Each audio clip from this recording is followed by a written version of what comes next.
to show something that, let's say you recorded the video and you uploaded it to Filmora. So import media files. We'll open this very little video. One of the great advantages of Filmora as far as working with the sound. Let's say this video doesn't really have any talking or anything of significance. It's got some those little pegs there. They're just wind, and me probably talking to Papa Cat, and sometimes you don't want to hear what I say. But here is a very, very useful feature. So you can either use Control Alt and D, or you can just right click on it and the magic happens just like that. So your audio is now detached. And let's say you want to cut a part of your video and leave the same audio though. Okay? So you're going to take that part out. You're going to have the same audio. And now you can put anything you want there. And so there is no noise, but here is the red screen. Yet if there was, let's say I was talking on the background, the talking will still continue, yet you can change the scenes. So that is a super cool tool to use. Just one of the tips, that you don't really look for them. And unless somebody really kind of shows the advantage, because that makes videos go really, really smooth, because you can cut from a different video, you can cut a different angle, but if you recorded the audio track, you're not going to lose it now because it's right there. Pat is asking if you're able to insert still pictures. Yes. Okay, so here's how it's, I'm going to do it for you right now. I'll show you how it's done. So it's the same way, okay? Just as you will introduce or insert like media file, a video, you go into your media. Well, leave this all. How about we insert a picture? I'll show you two ways how you can do it. First, let's just really insert it into the motion picture that we already have, okay? So there's two ways. So let's go with this one. So I'm cutting the video. Click on the video you're cutting, because otherwise it'll cut the whole timeline. See where the little scissors are, and it will separate your audio track. I'm gonna click on the video, cut it, and now you want to insert a still image in there. So insert the still image. The same way, import, but now I will go into the file where I have pictures, and we will go into cat images. We'll go into 9, and my organization skills are pretty bad, but bear with me, I have my own file system. So you open it. By default, it opens up in your library. This is called your album. Okay, so I have, for this video, in my album, I have two images, right? They're not both images. There is one video, and there is now image of 9. So we're going to do the same thing. You see, when I hover over it, it shows this plus. Remember, I told you there's two ways to add the image. This is the way number 1. It's an easy way, and it will put the image directly into your main stream. Okay, here is the difference.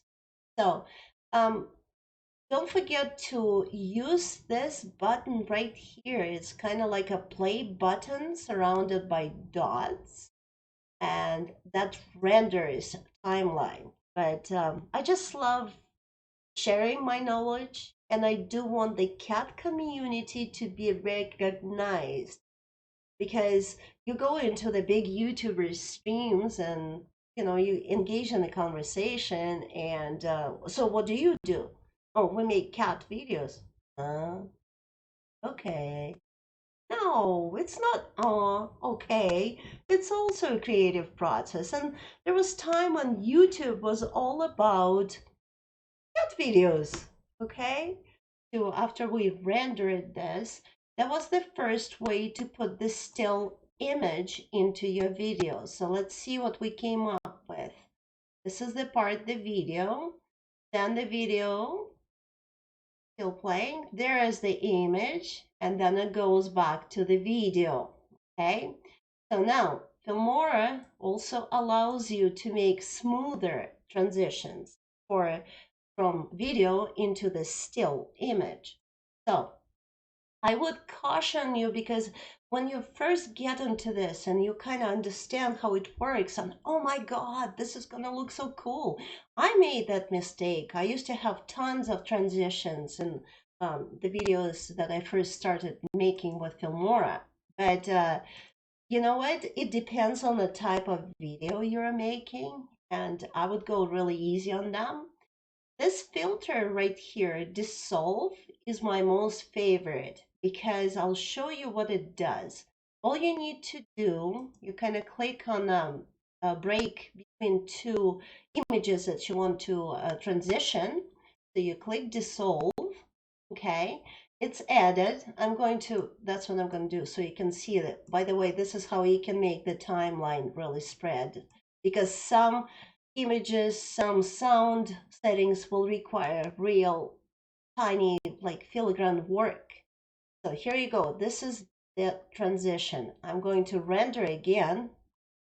Now, um, it it takes a little bit faster to render what I'm doing right now. Like I said, on my old machine, it was a while, but just be patient.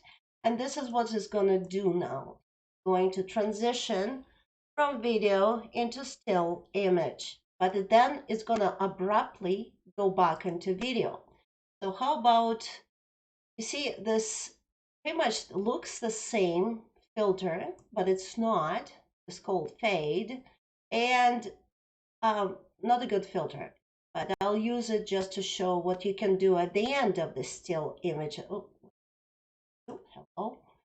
Um, don't forget, you'll always have this option right here. I'm just going to drag it, because you can always just drag it there. Render it again. It's going to be smooth. And I love this editor. I don't want anything else. Even if I grow big, I still want to stick with it. So let's take a look. Now it rendered, of course. So let's take a look. What did we do? Here is the still image transition, my favorite. And here is my not so favorite, because it kind of fades it. So you are free to play with any of them. Remember, you can either click the plus, it will add it, or you can just drag it between. There's also other options. I don't want to really load up right now, because we're going to go into the second way of editing the still images. But I wanted to show you something, that you can also add your transitions. Right now we're using overlap. That means the transition covers both of the slides. You can do it as prefix or postfix, okay? And also you can minimize the duration. So this is kind of going a little bit too far into a different topic, so we're just going to leave it for now. The second way to add a still image is to directly add it to the timeline as a separate layer. This way, you cannot click on this plus, because, as I told you before, plus automatically adds it into the mainstream of your video. So to use it in any other um, um, stream rather than the mainstream of your video, you have to drag it. And as you may see, more I drag, the more lines it automatically adds for me. So let's say, well, the situations when you want this is like, want to do something funny. I'm I'm gonna move them over here so I can show you more, a little bit more on the still image, what you can do. So one of the things you can do, if you, this, I'll go back. So you click on the image first, not the one confused. I used to get confused all the time. Not the one in the main streamline, but the one that you just added manually. So you're going to click on that. You go into those three, they symbolize edit, right? They look like audio controls, but they also edit the images. You click on that, and this big window comes up. All those are your transitions, what you can do to the image. We're going to go with something fancy, like stretch in, okay? So if you want to preview how it looks like, all you have to do is kind of hover over it, and then it shows what it will do. So we'll use this one. Double click on that will do it. And now we also need advanced. In advanced, you can move the slider, show you, right? So while you're editing it in advanced mode, you can, let's say, apply this and have a heart around your kitty. Okay, so let's see what did we do so far. That's adding a still image and editing it to complement your video. Let's see. Oops, there is a 9 in the heart. How about that? There you go. Okay, so that's pretty neat. And then we're going to, so those are the two ways for you how you can add those images. I'll quickly recap them. I'm going to delete this. Okay, so I'll quickly recap for you, Kat, and Arnold, if you're watching, if you're using Filmora. We added the images, still images, two ways. First, we added them directly into the video that we're trying to stream on one line, right? So we're just working with that. That's one of the simplest ways. And then if we want some overlays, some additions, something else, we're going to use the additional layers. Now remember, the lower the level, the more on top of the video it will be. Let's take another image of 9, and we're going to add this image right below the heart. Okay, so you see, the lower you go, each lower line will cover the top. So this situation, move the heart over. Now we're going to have a real mess here. So let's see what we're going to have. I'm just render it, ensure that the quality is still good.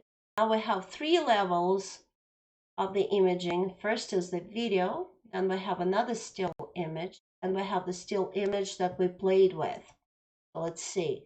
Okay, I mean, no, I understand, it looks really ugly on the screen, but I'm just showing you the ways how you add those still images. So the possibilities here are endless. If you add a ton of still images in one sequence, you can have the actual really cool, video on its own. Just remember the recommended length for the image. You will see what Filmora recommends, right? Because of the attention span, right? You don't want to keep the picture on for too long. So this one is 5 seconds.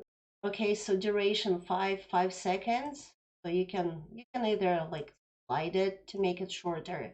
But just make sure you don't want to go over 5 seconds. I find 5 seconds is already too much.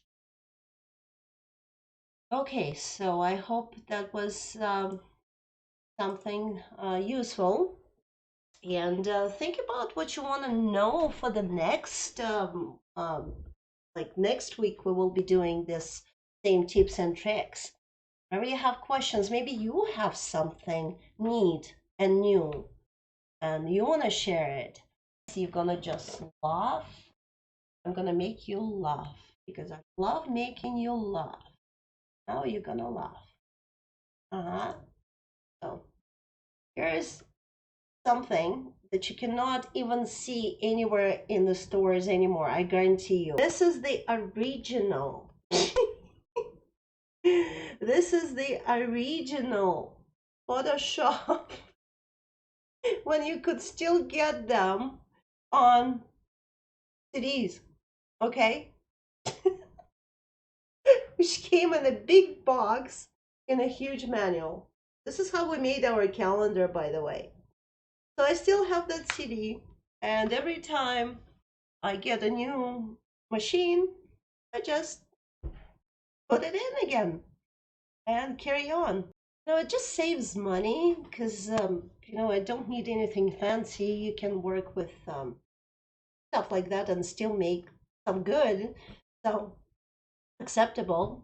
And why pay for all those monthly subscriptions? I already have so many. 1 o'clock our time, 3 o'clock Eastern time, noon Pacific time, and 9 o'clock in Finland. How about that? Because our times changed now, so I think now we're in tune with actual settings. Because of the stupid time change in the summer, we're screwed. So. But anyways, my wonderfuls, thank you so much for joining. I hope you enjoyed. Hope you learned something. So thank you very much for joining. We love you. Please save a stray today. Hi, Pa.